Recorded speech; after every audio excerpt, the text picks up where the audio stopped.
c'est une petite soirée pyjama avec Lily. Et Lily, genre, c'est trop ma copine confidence. Genre, j'aime trop me confier à elle. Et en fait, on a toujours les mêmes discussions. On parle tout le temps de mecs.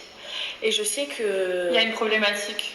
Il y en a beaucoup. Très importante. Oui, mais une qui est vraiment récurrente, c'est à propos de la fidélité des hommes, de la non-fidélité des hommes. Ça, c'est vrai que c'est très compliqué. En fait, les hommes, t'es obligé, quand tu commences à fréquenter quelqu'un, t'es obligé d'enquêter sur lui. Voir comme le FBI. Ouais, voir s'il est pas marié. En fait, un mec, pas d'enfant dans votre vie, cache tout. Il va jamais vous dire qu'il a une femme, une girlfriend, des enfants. On est obligé d'enquêter pour être sûr. Exactement. Parce que sinon, on se met en relation avec le gars. Et après, on tombe amoureuse et après, on apprend qu'il a quelqu'un, qu'il a une femme, des enfants. Et après, c'est qui les méchantes? C'est nous. On passe pour les vilaines filles alors ouais, qu'on alors que pas du tout. Ouais, alors qu'ils nous cachent la vérité. Du coup, les filles, on va vous dire. Et alors, la mode chez les hommes, c'est d'avoir la femme et la maîtresse. Mais le pire, c'est qu'ils assument et la femme et la maîtresse. Et limite, la femme et la maîtresse, elles sont au courant et elles disent rien. Pas nous, hein. Nous, non, moi c'est impossible. Mais à Dubaï, genre, il y a grave cette mode.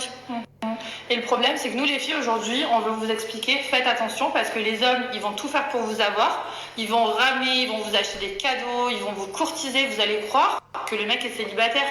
Mais enquêter comme le FBI, on peut pas leur faire confiance, mais je vous jure. Il y a tellement eu d'histoires où... Et après, on passe pour les mauvaises. Pour les mauvaises. Et non, il y a tellement eu d'histoires où tu fréquentes quelqu'un pendant un moment, tu le vois souvent et tout, et au final... un gars marié peut rester avec toi 3 mois, t'as l'impression qu'il est célibataire. Il dit à sa femme, je suis partie travailler. Et sa femme, elle le dérange pas par respect. Bon, ça m'est pas arrivé à moi. Ouais, moi, ça m'est arrivé. Ouais, je sais. Oh, mais c'est chaud, hein, mais surtout ici, hein. Ah ouais, parce qu'en fait, le truc, c'est que Lily et moi, ça fait 3 jours, on est en dépression.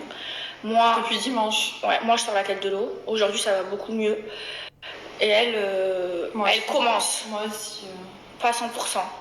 Mais en fait, on est toutes les deux en dépression au même moment. Du coup, on sait pas qui c'est qui doit aider l'autre. En fait, nos relations amoureuses, elles sont trop compliquées. Et on aime trop se mettre dans des bourbiers. En fait, on n'aime pas la facilité, je crois.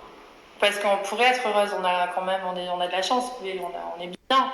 Mais on n'aime pas quand c'est fade. Non. Moi, j'aime trop, genre... Moi, je suis trop toxique. Moi, j'aime trop les relations toxiques. Genre, si tout se passe bien avec mon mec, mais j'arrive pas. Genre, pour moi, il n'y a pas d'amour quand c'est aussi linéaire. Tu vois ce que je veux te dire? Oui, mais en vrai, les relations saines, c'est bien, chérie. C'est juste que nous, on est toxiques. On est des toxic girls. Voilà. Et alors là, ça, c'est vraiment le pompon. On s'en est pris aux hommes, mais on va aussi s'en prendre aux femmes. Ouais. Les femmes, elles sont trop faibles. Elles aiment trop la facilité. Parce qu'en fait, quand ton mec, il nous chine et que nous, on les recale... On dit non, on veut pas de mec pris, nous. On n'est pas de second choix. On ne veut pas. Mais c'est nous, on peut